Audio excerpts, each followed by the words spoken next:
자, 오늘도 우리 웨스트민스터 신앙고백서 계속해서 또 우리 이어가도록 하겠습니다. 자, 이번 주 주보에 제가 4항하고 5항을 실어드렸는데 지난주까지 우리가 3항의 이야기를 쭉 다 살펴봤습니다. 주보에는 없지만 3항을 다시 한번 좀 읽어보고 4항으로 이제 바로 넘어가도록 하겠습니다.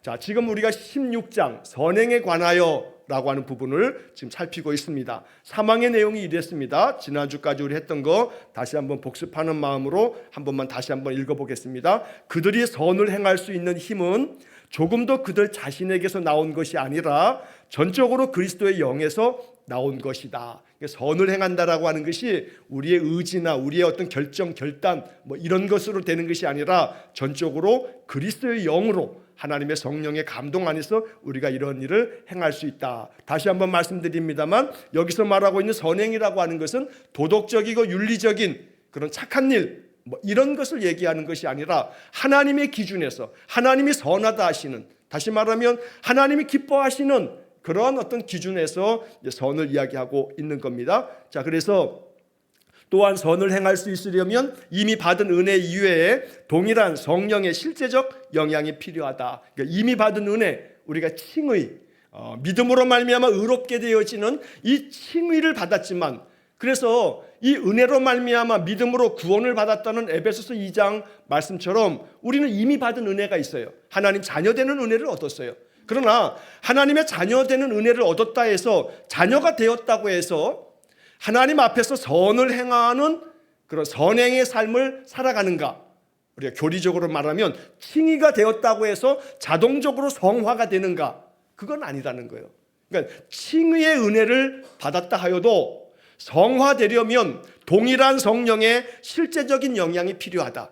성령의 은혜 안에서 우리가 성화, 거룩해져 가는 삶, 그래서 하나님의 뜻을 받들어 하나님 기뻐하시는 삶으로 살아가는 그런 선한 삶, 선행을 우리가 행할 수 있다라는 얘기를 하는 거죠. 이 영향을 받아서 하나님이 기뻐하시는 것을 원하고 행하게 된다. 하나님이 기뻐하시는 것을 행하는 것, 이게 지금 선행이라고 말하고 있는 겁니다. 그렇다고 해서 성령의 특별한 역사가 없이는 아무 의무를 실천할 필요가 없는 것 같이 생각해서 태만에 빠져서는 안 된다. 지난주에 이 이야기를 쭉 많이 나누었습니다. 태만에 빠져서는 안 된다.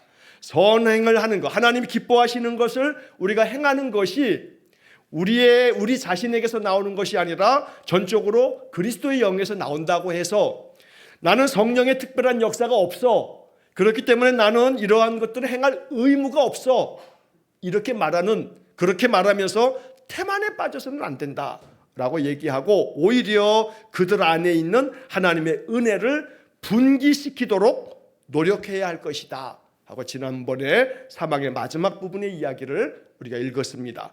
하나님의 은혜를 내 안에서 분기시키도록, 분기라고 하는 단어를 지난주에도 한번 말씀드렸는데, 분발하여 일어나다, 이게 분기라고 하는 뜻인데 요즘에는 거의 쓰지 않는 그런 단어이긴 합니다. 사전에는 그렇게 돼 있습니다. 분발하여 일어나다, 이게 분기인데, 하나님의 은혜를 내 안에서 이 은혜가 분발하여 일어나도록 노력해야 할 것이다 라고 말하고 있다는 겁니다.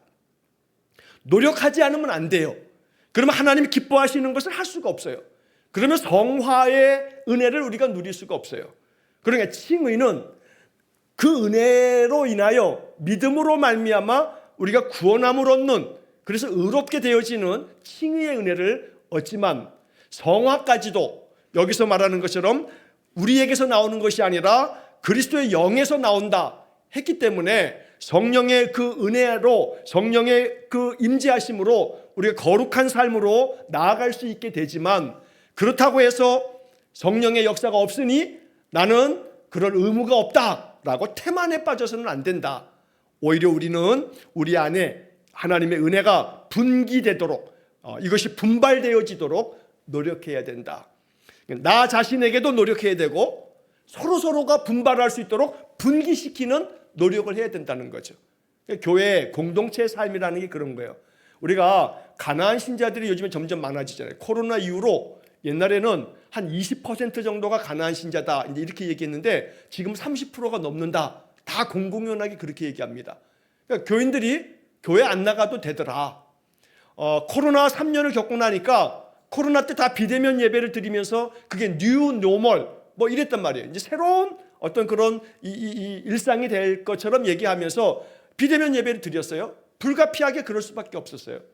그러면서 사람들의 마음속에는 예배당에 나가지 않아도 비대면 예배를 드려도 내 신앙을 이렇게 감당할 수 있구나라고 하는 마음이 들면서 코로나 이후로 한국 교회는 가나안 신자, 안 나가 신자가 많아지는 거예요. 자, 그래서 이 가나안 신자들의 마음속에는 나 혼자 신앙 지키고 나 혼자 예배하고 나 혼자 그렇게 말씀 생활하면서 내 신앙을 지켜갈 수 있겠다라고 하는 마음을 갖는 거죠. 왜냐하면 요즘에 뭐 디지털 시대에 뭐 핸드폰만 유튜브만 열면 뭐 예배가 뭐 잔뜩이죠. 기라성 같은 아주 그 유명한 설교자들의 예배나 설교들이 얼마나 쏟아집니까? 그러니까 설교의 홍수죠. 자, 그런데 그렇게 개인적인 그런 신앙의 삶을 살아가는 것으로서 나의 영적인 삶을 살겠다. 과연 그게 지혜롭고 현명한 선택과 결정인가? 라고 하는 부분에서는 아니라는 거예요. 왜냐하면 여기 지금 하나님의 은혜를 분기시키도록 노력해야 할 것이다 라고 하는 부분에서 이 분기가 이게 안 되는 거예요. 자기 나름대로는 혼자 예배하면 거기에 더 은혜가 있고 교회 가봐야 사람들한테 괜히 상처만 받고 교회 가서 막 이것저것 뭐 하라고 하고 막 그냥 부담만 되고 그러니까 그냥 편하게 예배 드리자 라고 하는 이 현대인들의 그 마음속에 하나님은 중심을 보시는 분이신데 정말로 그 마음 가운데 하나님을 향한 헌신과 하나님을 향한 그 간절한 중심의 예배를 사모하기 때문에 그런 건가? 어떤 점에서는 나 편리하자고, 나 편안하자고, 나 상처 좀 덜 받자고, 나 정말 부담 좀 덜 갖자고. 그러니까 한마디로 얘기하면 아무든지 나를 따라오려거든 자기 십자가를 지고 날마다 자기를 부인하고 날마다 나를 따르라고 했는데 십자가 지는 건 안 하겠다는 거예요. 십자가 지는 건 안 하겠다는 거예요. 과연 그런 것들로 인하여 과연 그런 마음에 분기가 일어날 수 있겠나라고 하는 부분에서 그거는 현명하고 지혜로운 선택이라고 말할 수는 없어요. 보조적인 거죠.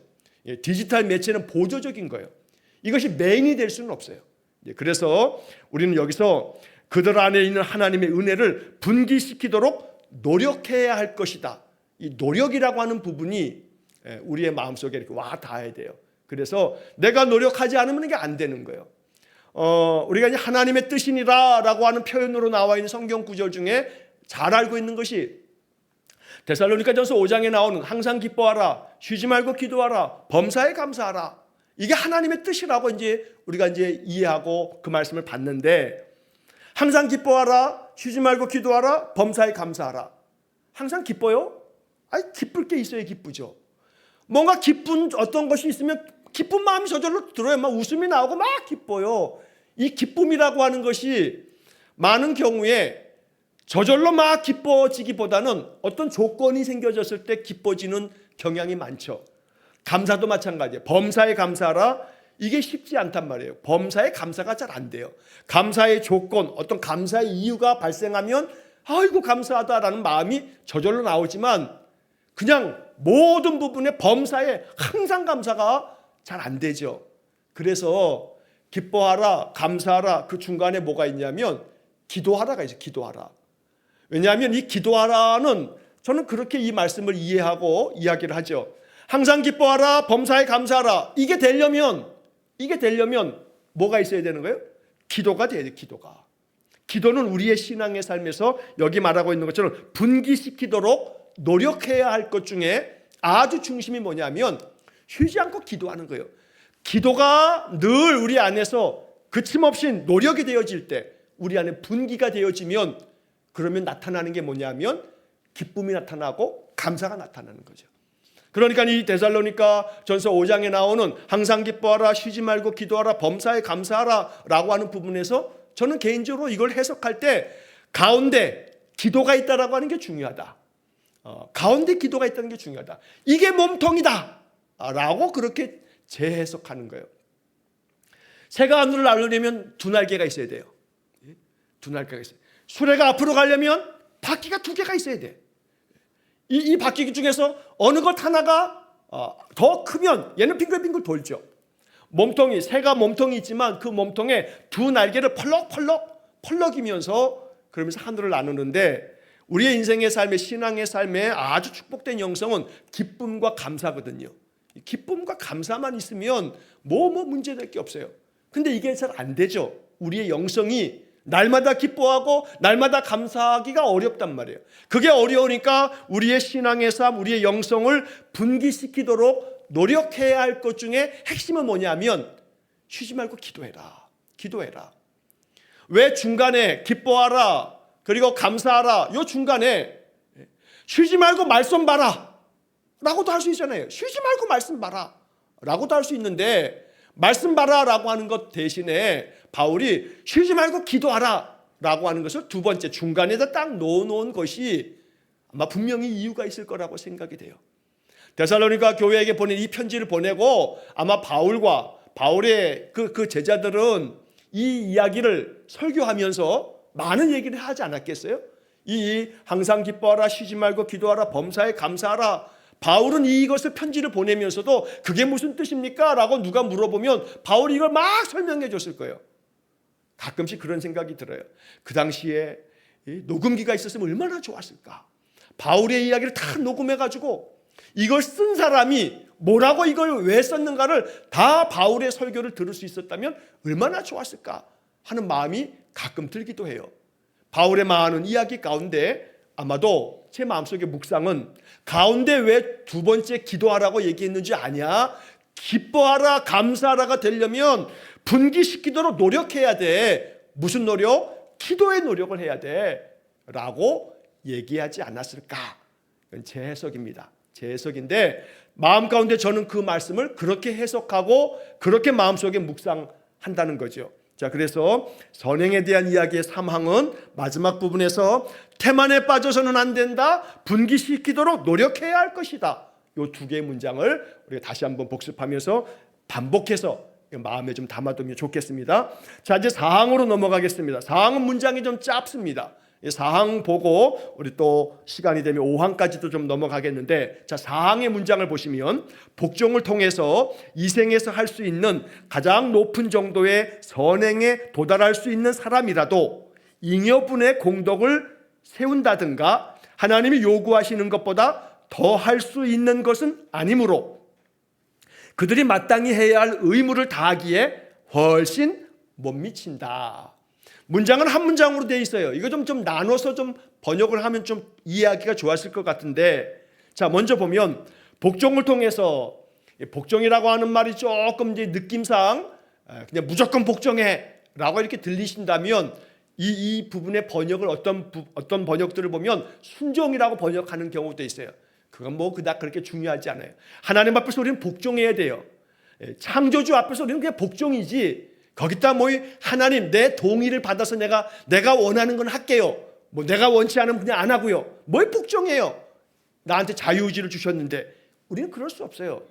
그냥 우리는 토기장이의 손에 들려져 있는 토기에 불과해요. 그러니까 복종이라고 하는 말도 사람이 사람에 대해서 너 내 말에 복종해, 뭐 이건 안 되죠. 그러나 우리 인생들은 하나님 앞에 복종해야죠. 자, 그래서 복종이든 순종이든 뭐 이 단어의 어떤 뉘앙스가 가지고 있는 것에 우리가 유감을 표할 필요는 없겠어요. 자, 복종을 통해서 또 순종을 통해서 이 생에서, 우리가 살아있는 이 생에서 할 수 있는 가장 높은 정도의 선행에 도달할 수 있는 사람이라 할지라도, 그러니까 이게 이제 한 문장으로 이걸 보자고요. 어떤 사람이 있어요. 근데 이 사람이 가장 높은 정도의 선행을 한단 말이에요.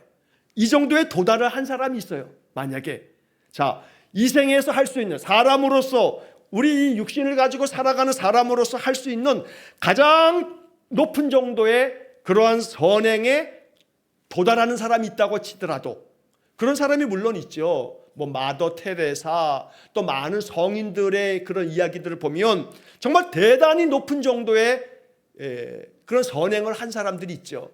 우리는 그런 사람들을, 가톨릭 같은 경우는 성인이라고 이렇게 추대를 하기도 하죠. 제가 그 이름을 잊어버렸는데, 유럽에 가면요, 요즘에는요, 최근에 이제 유럽을 가게 되면 유럽에 어디든 간에 저 파리에 가든 런던에 가든 또 뭐 스페인이든 어디든 이탈리아는 뭐 더 말할 것도 없고, 최근 그 유럽에 가게 되면 성당마다 가면 그 성당에 어떤 젊은이 사진이 이렇게 붙어 있어요. 이 젊은이 사진. 그분의 이름을 제가 메모를 못 해놨어요. 이름이 기억 안 나요. 그 젊은이 사진이 성당마다 모든 유럽의 성당에 그 젊은이 사진이 있어요. 이 성당마다 사진에 그 젊은이가 누구냐면 그냥 청년이에요. 청년인데 그 사진이 누구냐면 이 21세기에 2000년대 이후에 가톨릭 교회가 성인으로 인정한 그런 사람이 바로 그분이에요. 그러니까 젊은인데 죽었어요.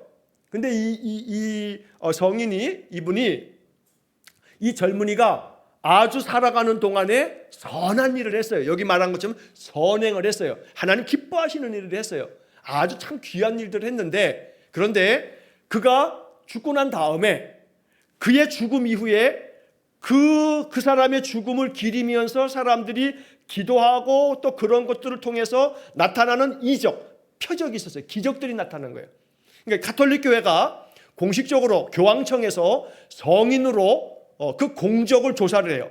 성인으로 이 사람을 추대할 건가 말 건가라고 하는 것을 전 세계 가톨릭 교회 추기경들이 모여서 이 모든 공적에 대한 조사들을 하거든요.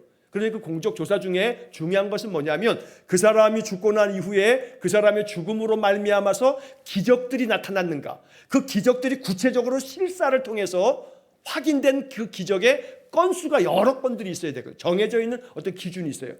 그 기준에 부합한 성인이 나타난 거예요.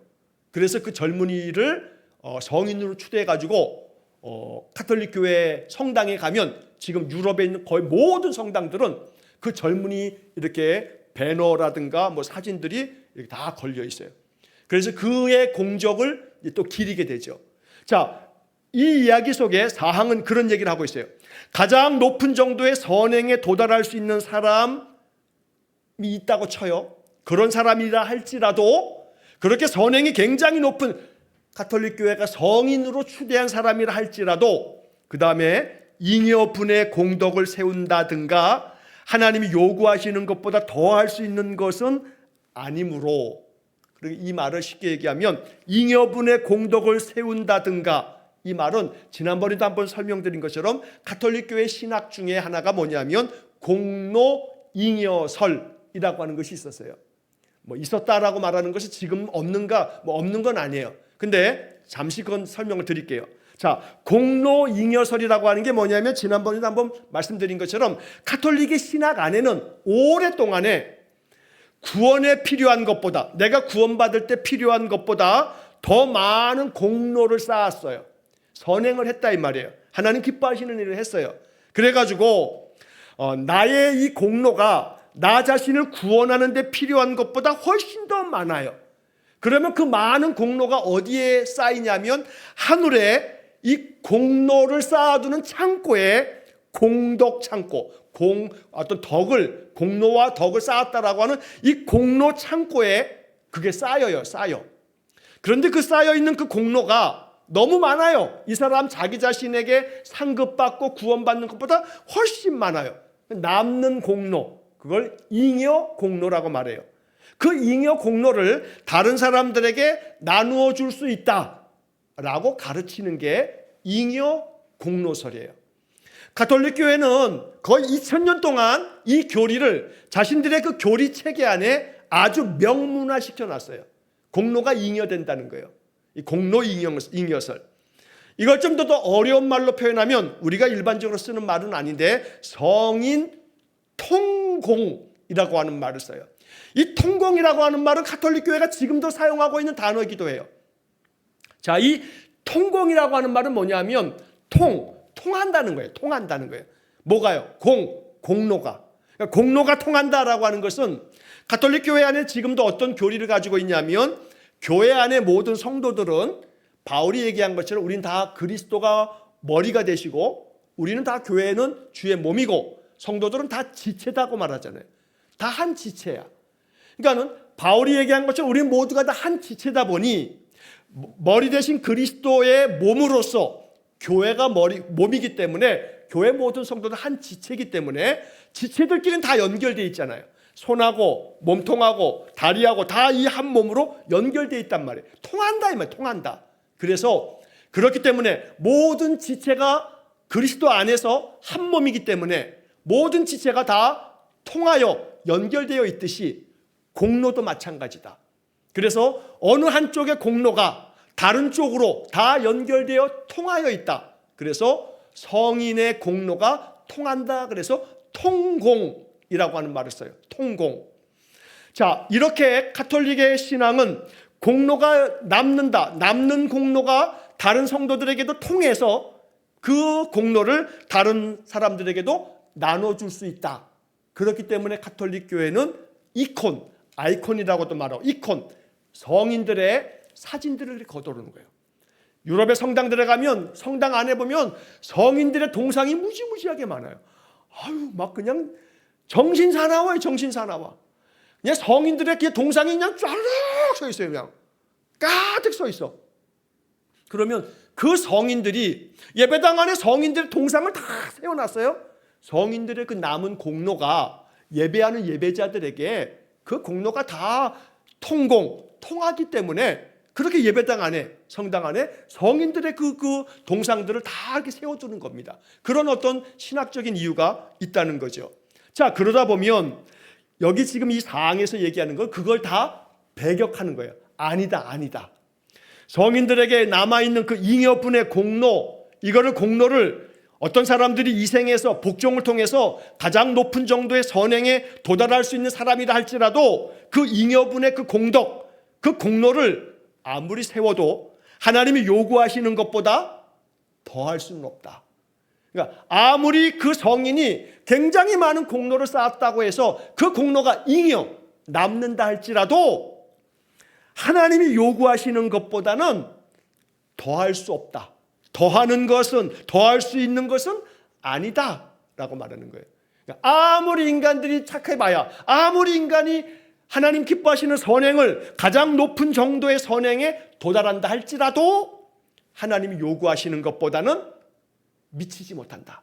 택도 없다 라고 말하는 겁니다. 왜냐하면 이 이야기는 마태복음 5장 48절에서 우리가 익숙한 말씀이죠. 그러므로 하늘에 계신 너희 아버지의 온전하심 같이 너희도 온전하라. 하나님의 온전하심처럼 너희도 온전하라. 이게 하나님의 기준인데 아무리 어떤 인간이 복종을 통해서 이 생에서 할 수 있는 가장 높은 수준의 그런 선행을 했다 할지라도 하나님의 온전하심 같이 그 정도에 다다를 수는 없다. 그러므로 성인들의 잉여분의 공덕을 세운다든가 하나님의 요구하시는 것보다 더한다든가 그런 것은 없다 라고 이렇게 말하는 겁니다. 자, 그러므로 그들이 마땅히 해야 할 의무를 다하기에 훨씬 못 미친다.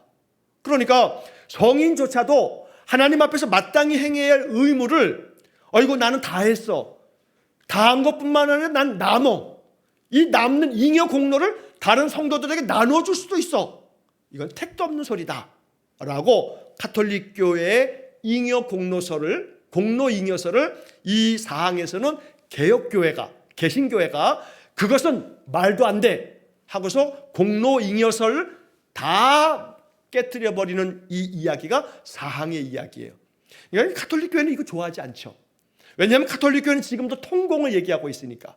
근데 아까 말씀드린 것처럼 이 공로 잉여서를 지금까지는 가톨릭 교회가 자기들의 교리 문서 안에 집어넣었어요. 근데 지금은 그렇게 안 해요. 언제부터 안 하냐면 1992년부터. 1992년도에 가톨릭 교회가, 여기서 말하는 가톨릭 교회는 로마 교황청을 말하는 거예요. 가톨릭은 로마 교황청에서 어떤 교리를 딱 선포하면 전 세계 교회가 그 모든 교리를 다 따르는 완전한 그런 하이어라키라고 하죠. 그냥 그 질서가, 위계 질서가 철저하기 때문에 가톨릭 교회 로마 교황청에서 이 1992년도에 가톨릭 교회 교리서라고 하는 CCC라고 이렇게 불려지기도 하는데 가톨릭 교회 교리서라고 하는 것을 만들었어요. 1992년도에. 자, 이 교리서에는 잉여 공로 이러한 용어들을 더 이상 사용하지 않아요. 그러나 그 이야기 속에는 성인들의 그 공로가 성도들에게 통한다라고 하는 통공에 대한 이야기가 거기는 담겨 있어요. 그러니까 잉여 공로라고 하는 말을 쓰지는 않지만 의미에 있어서는 성도들의 공로가 다른 이들에게까지도 흘러간다라고 하는 이야기를 부정하고 있지는 않다는 거예요. 지금 가톨릭 교회 교리 자체가. 자, 그러나 여기 지금 16장 4항의 이야기는 개신교회는, 개혁교회는, 이 개신교회는 그런 모든 것들 아니다. 인간이 아무리 이 세상에서 가장 높은 정도의 선행의 수준에 도달한다 할지라도 그들의 그 잉여분의 공로를 세운다든지 하나님이 요구하시는 것보다 더한, 그것보다 그걸 초월한, 초과시킨 그런 어떤 것을 선행을 한다든지 이런 것은 없다. 그런 것은 있을 수 없다. 왜냐하면 바울이 로마서 3장 23절에 모든 사람이 죄를 범하였음에 하나님의 영광에 이르지 못하더니 라고 말하고 있다는 거예요. 모든 사람이 죄를 범하여서 하나님의 영광에 이르지 못한다. 뭐 내 공로가 남아가지고 다른 사람에게까지 나눠줄 만한 공로가 있다? 이건 말도 안 된다. 개혁교회는, 우리 개신교회는 이런 모든 것들을 다 무너뜨린 거예요. 그거 아니다 라고 교리적으로, 신학적으로 그걸 배격하고 있는 게 이게 개신교회예요. 야고보서 2장 10절 말씀에 보면 누구든지 온 율법을 지키다가 그 하나를 범하면 모두 범한 자가 되나니. 그러니까 모든 율법을 다 지키다가도 하나만 범하면 모든 율법을 다 범한 거나 마찬가지야 라고 야고보 사도가 야고보서 2장 10절에서 말씀하고 있다는 거예요. 그러면 과연 성인이라고 말하는 사람들이 완벽한 사람들인가? 율법에 단 하나도 범하지 않은 그런 사람들인가? 절대 그럴 수 없다는 거죠. 모든 인간들이 하나님 앞에서 죄를 범하는 그런 인간이기 때문에 그들도 그리스도의 은혜 안에서 죄 사함의 은혜를 얻은 사람들이지, 그들이 어떠한 것도 어떠한 죄도 없는 정말 예수님처럼 완벽한 그러한 의인이신가라고 할 수 없다는 거죠. 그래서 하나님의 온전하심 같이 우리가 온전할 수 없기 때문에 공로잉여설 혹은 통공이라고 하는 것은 있을 수 없다. 이게 우리 개신교회의 신학적인 입장인 거예요. 다만 한 가지, 여기서 이제 우리가 그래도 조금 받아들이고자 하는 그런 것을 받아들인다면 이 통공이라고 하는 것을 개신교는 이렇게 이해를 할 수는 있죠. 내 믿음의 삶이 다른 사람에게 영향을 미칠 수 있다. 그러니까 내가 삼가 조심해야 된다. 그래서 바울이 고린도서에도 얘기한 것처럼 내가 그리스도를 본받는 자 된 것처럼 너희는 나를 본받는 자 되라 라고 하는 고린도전서 11장 1절의 말씀처럼 우리가 이렇게 그리스도인들이 선행의 삶을 살아가는 것이 그 선행으로 우리가 구원받을 수는 없으나 믿음으로 그 은혜로 인해서 구원받는 것이지만 하나님이 기뻐하시는 이 선행의 삶, 이것을 살아가는 이유는 하나님이 나를 자녀 삼아 주셨고 내게 값없이 구원의 은혜를 주셨으니 감사의 마음으로 하나님 자녀다운 삶을 살아가야 하고 하나님 앞에서 거룩한 삶을, 내가 거룩하니 너희도 거룩하라 라고 말씀하시기 때문에 그 말씀을 준행하기 위해서 거룩한 삶, 성화의 삶을 살아가는 것이 바로 여기서 말하는 선행을 의미하고 있는 것이기 때문에 아무리 내가 그 선행이 어느 정도 그 수준을 넘는 초과된 선행이 있다 할지라도 그 공로가 다른 사람에게까지 흘러갈 수 있고 나누어 줄 수 있다. 이런 가톨릭 교회의 이런 신학적인 입장을 우리는 받아들일 수 없다. 우리는 개신교회는 이런 모든 것에서 나의 신앙의 선행은, 나의 그런 어떤 여기서 말하는 공로 뭐 이런 부분이 있다면 그런 것들이 다른 성도들에게 통공이 아니라 그들에게 선한 영향력을 미쳐서, 다시 말하면 이 빛의 역할을 하고 소금의 역할을 함으로써 그들 안에서 하나님께 영광을 돌리도록 만드는 그런 도구에 불과할 뿐이지, 나의 선행이 그들에게 그들의 부족한 부분까지 내 선행을 나누어 줌으로써, 나의 공로를 나누어 줌으로써 그들이 구원함의 은혜로 나아가는 그런 것은 아니다 라고 이렇게 말하는 겁니다. 자, 그렇기 때문에 가톨릭 교회에서 좀 전에 말씀드린 통공이라고 하는 그런 신학적인 입장뿐만 아니라 또 하나가 있는데 그게 뭐냐면 보속이라고 하는 말을 써요. 자, 이 보속이라고 하는 것은 지금도 가톨릭 교회가 항상 매 미사 때마다 진행되어지는 내용이기도 해요. 보속. 자, 이 보속이라고 하는 것은 개신교회는 성사, 예를 들어서 고해성사, 이런 거 우린 다 없앴죠. 고해성사, 견진성사, 혼인하는 혼인성사, 임종할 때 그런 어떤 그런 성사, 이 다 우리는 없앴어요. 우리에겐 두 개의 성사만 있어요. 세례, 그 다음에 성찬.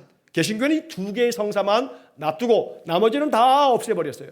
왜냐하면 그것이 가지고 있는 유익이 있습니다만, 그러나 유익 외에 또 다른 여러 가지 많은 요소들이 있기 때문에 이걸 다 이제 없애게 됐는데, 가톨릭 교회에서 이 보속이라고 하는 이 이야기는 죄를 지은 사람이 자기의 그 죄를 메꿀 수 있는 그런 방법이 있어요. 보속을 통해서. 그러니까 고해성사를 했어요. 자기의 지은 죄를 사제에게 나와서 신부님한테 이렇게 고백을 했어요. 이런 것들을 내가 이렇게 했습니다. 내가 하나님 앞에서 죄를 지었습니다. 잘못했습니다. 라고 고백을 해요. 그러면 이제 사제가, 신부님께서 보속의 은혜를 선언해 줘요. 자, 이 보속이라고 하는 말의 보자는 뭐냐면 메꾼다, 보충한다 그런 거예요. 보충하다 그러잖아요. 자, 그 보충하다의 그 보자예요. 자, 이 속자라고 하는 것은 뭐냐면 속해준다, 속죄하다라고 하는 거예요. 그러니까 이 보속이라고 하는 말은 어떠한 행위를 통해서 우리의 속죄함을 받고 우리의 죄를 메꿔주는 거예요. 죄를 보충해 준단 말이에요. 이것을 함으로써. 그래서 이 보속의 쉬운 예를 들면 이 고해성사를 하고 나면 이제 이 신부님이 이번 한 주 동안에 매일같이 주기도송을 10번씩 하시고 성모송을 10번씩 하시고 로사리오 이 묵주기도를 몇 번씩 하시라라고 이렇게 이야기를 해요. 그러면 그것이 보속이 되는 거예요. 그것을 행함으로 말미암아 나의 그 죄로 말미암아 내가 받을 수 있는 벌을 메꾼다 이 말이에요. 내가 받을 벌을 속죄하게 돼, 속한단 말이에요. 그래서 보속이라고 하는 것이 가톨릭 교회에 있기 때문에 개신교인들보다 가톨릭 교인들은요 그걸 좋아해요. 내가 뭔가 잘못했는데 사제에게 가서 이렇게 얘기를 해요. 그래서 신부님이 어떻게 하라라고 얘기해요.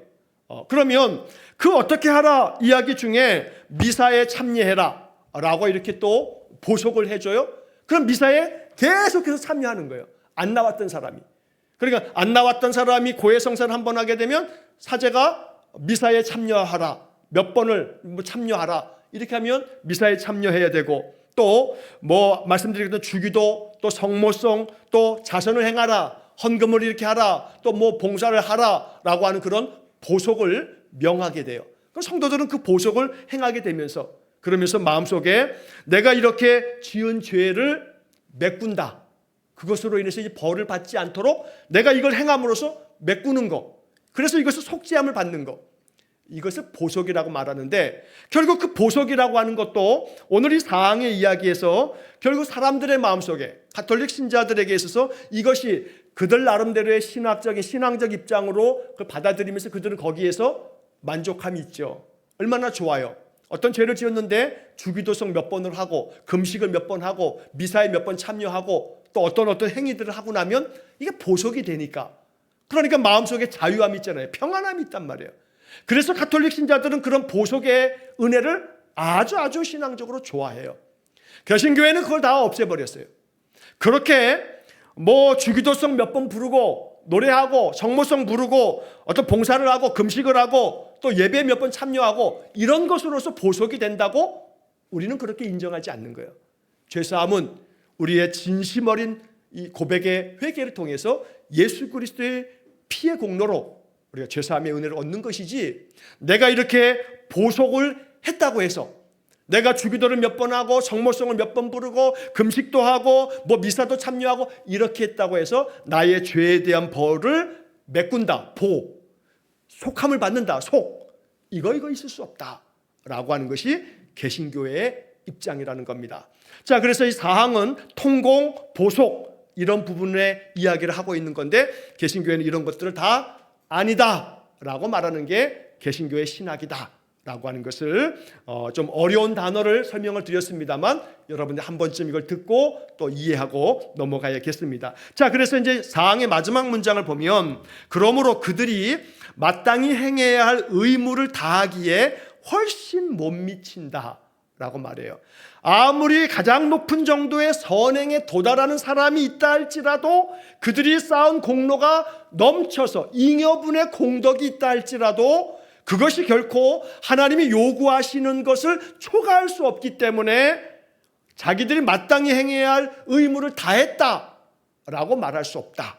거기에는 훨씬 못 미친다라고 얘기하는 게 우리 개신교 신앙이라는 겁니다. 그래서 그 옆에 참고 구절에 누가복음 17장 10절 말씀이 거기 하나가 제시되어 있는데, 누가복음 17장 10절 말씀에 보면 이제 그런 얘기가 써 있습니다. 이와 같이 너희가 명령받은 것을 다 행한 후에 이르기를 우리는 무익한 종이라 우리가 하여야 할 일을 한 것뿐이라 할지니라. 이런 구절이 나옵니다. 이게 뭐냐면, 종이 하루 종일 일하고 왔다고 해서 일 마치고 돌아왔다고 주인이 야, 너 일하고 왔노라고 수고했다, 너 들어와서 먹어라 하고 그 종한테 먹을 걸 잘 준비해서 주는 주인이 있느냐? 그런 거 없다.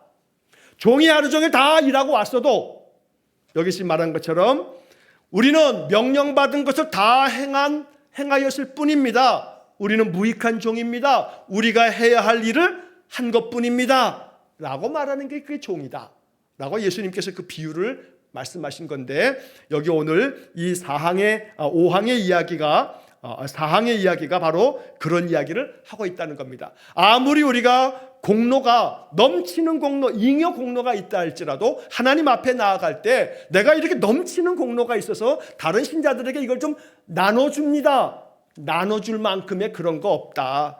하나님의 그 요구하시는 것에 우리는 훨씬 못 미친다 라고 이렇게 사항이 이야기를 하고 있습니다. 이 사항의 이야기는 가톨릭 교회와 개신교회가 굉장히 교리적으로 분명하게 구분되어지는 그런 내용입니다. 그렇다고 해서 이 이야기들이 그러면 선행을 행하는 거, 가장 높은 정도의 선행에 도달하는 거, 이거 다 무익한 건가? 그걸 얘기하는 것은 아니라는 거죠. 우리가 하나님 앞에서 하나님이 요구하시는 그 수준에 이를 만큼 그리스도의 장성한 분량에 이를 때까지 날마다 예수 그리스도 닮아가는 삶을 살아가는 것이 우리에게 필요하죠. 그게 성화의 삶이니까요. 하나님 백성으로서 하나님의 자녀답게 살아가는 것이 필요합니다. 그러나 그렇게 살았다고 해서 우리의 그 신앙의 그 수고함과 그 공로가 다른 사람에게까지 나누어 줄 만큼의 그런 것은 결코 되지 못한다 라고 하는 이야기를 하고 있다는 겁니다. 자, 그렇게 해서 이제 이 4항의 이야기를 이렇게 이해하고 5항의 첫 문장만 좀 보고 마치도록 하겠습니다.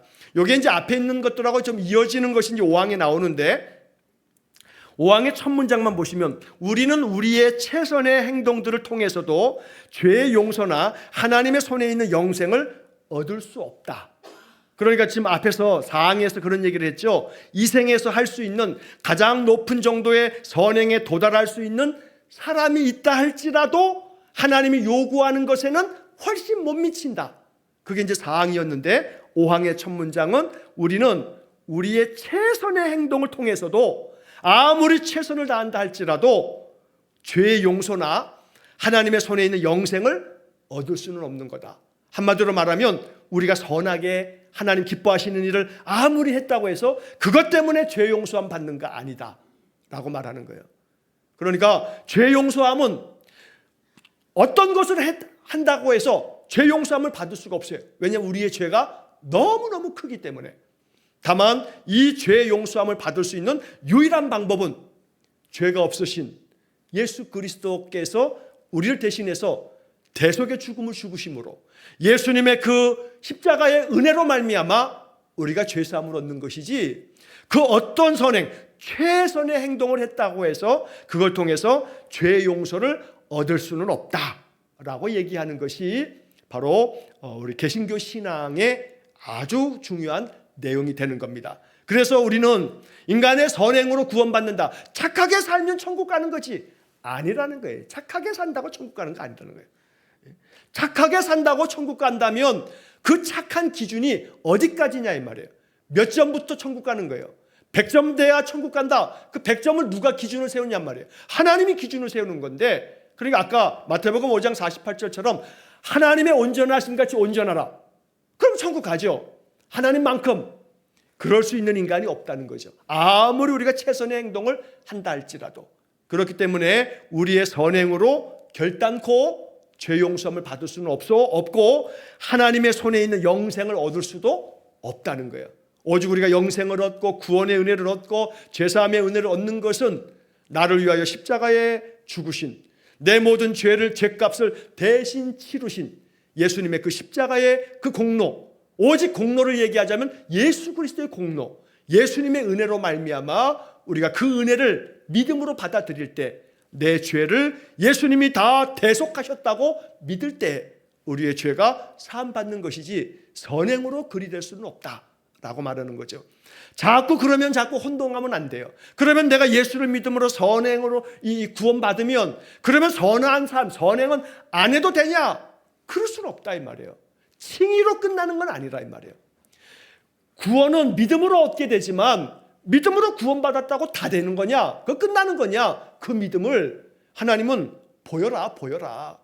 그러니까 열매가 없는 그런 나무는 나무가 아니듯이 우리의 이 믿음을, 이 야고보 사도는 그래서 결국 행함이 없는 믿음은 죽은 믿음이다 라고 말하는 것은 결국 우리의 믿음으로 칭의, 의롭게 되어지고 구원을 얻는 것이지만 그 믿음이 정말로 온전히 증명되어지려면 바로 하나님의 말씀 앞에 온전히 순종하는 성화의 삶을 통해서 우리가 하나님 자녀라고 하는 열매가 있을 때 하나님 그것을 기뻐하신다고 이야기를 하는 겁니다. 자, 그래서 어떤 최선의 행동을 한다 할지라도 죄 용서함을 받거나 영생 구원함을 얻을 수는 없다라고 하는 그런 이야기를 이 5항에서 첫 문장에서 하고 있습니다. 자, 오늘은 여기까지 하고 이제 그 다음에 이제 조금 어려운 이야기가 그 다음에 이제 뭐뭐 때문이다라고 하면서 뭐 불균형 또 무한한 거리 이런 설명들이 덧붙여지는데 이 첫 번째 문장에 대한 보조 문장이긴 합니다만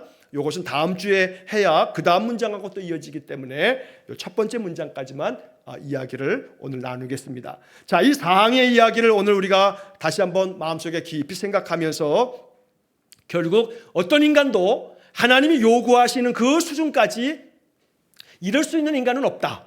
그러므로 잉여분의 공덕을 우리가 가지고 있다 할지라도 그 잉여분의 공덕을 다른 사람들에게 통하여 나누어 줄 수 있다라고 하는 가톨릭 신학을 우리는 인정하지 않는다. 오직 우리의 신앙의 아름다운 행실은 다른 사람들에게 너의 착한 행실을 보고 하늘에 계신 너희 아버지께 영광을 돌리게 하라 하는 마태복음의 말씀처럼 우리의 행실이, 우리의 착한 행실이 다른 사람들에게 선한 영향을 미쳐 그들이 하나님께 영광 돌릴 수 있도록 그렇게 하는 삶을 살아가는 것, 그것일 뿐이지 나의 착한 행실을, 나의 공로가 남아가지고 너도, 너의 죄도, 너의 그 허물도 이게 다 메꿀 수 있어 라고 할 수는 없다는 겁니다. 그래서 우리는 결코 아무리 예수 그리스도를 낳으신 어머니 성모 마리아다 할지라도 성모 마리아에게 성호를 그으면서 은총을 구하는 행위를 우리는 하지 않는 겁니다. 그걸 우리는 이 개신교회는 다 배격하고 오직 예수 그리스도 외에는 하는 그리스도 중심의 신학을 세워놨기 때문에 이 개신교회 안에는 그런 모든 성상 이런 모든 거 다 없애버리고 오직 십자가의 예수 그리스도만 그 속에 세우는 그것이 우리의 개신교회 신앙이다라고 하는 것으로 내용을 정리하면 되겠습니다. 자, 같이 함께 우리 기도하겠습니다. 자비로우신 아버지 하나님, 선행에 관하여라는 말씀을 배웁니다. 이 말씀에서 우리의 마음 깊이 깨닫게 주옵소서. 어느 인생도 아무리 이 땅에서 하나님 기뻐하시는 선행을 아무리 가장 높은 정도의 수준에 이르기까지 도달하였다 할지라도 그가 가지고 있는 그 선행이 하나님이 요구하시는 것보다 초과하여 남는 것이 있다고 우리는 말하지 않고 오직 우리의 선한 행실이 다른 이들에게 선한 영향을 미쳐 그들로 하여금 하나님을 찾도록 하나님께 나아가도록 자극하고 분기시키는 그런 일을 감당하도록 우리가 성화의 삶을 살아가야 함을 깨닫게 해 주옵소서. 그리하여 우리 성도들의 신앙의 삶이 이 땅에서 우리의 착한 행실이 많은 사람들에게 하나님을 바라볼 수 있고 예수님께로 나아갈 수 있는 그런 자극을 줄 수 있는, 분기시킬 수 있는 그런 삶을 더욱더 힘써 노력하는 우리 모든 성도들 되게 해 주옵소서. 하나님께서 요구하시는 그 선행의 삶을 위해서 성화되어지기 위해 성령의 기름 부으심을 사모하고 성령으로가 아니고서는